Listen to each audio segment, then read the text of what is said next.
সুতরাং এই ক্ষমা পাওয়ার জন্য, ক্ষমা করে দেওয়ার জন্য দ্বিতীয়বার আর কাউকে হত্যা হতে হলো না।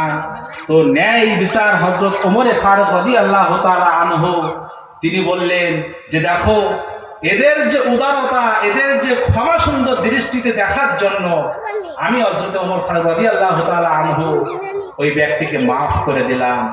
সুতরাং ন্যায় বিচার, ন্যায় ইনসাফ তিনি করেছিলেন বলে আজ একটা মানুষের জীবন বেঁচে গেল।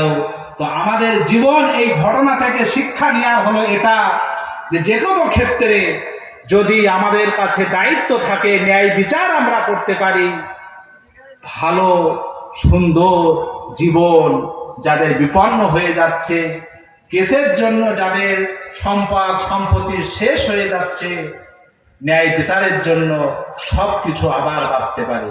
সম্মানীয়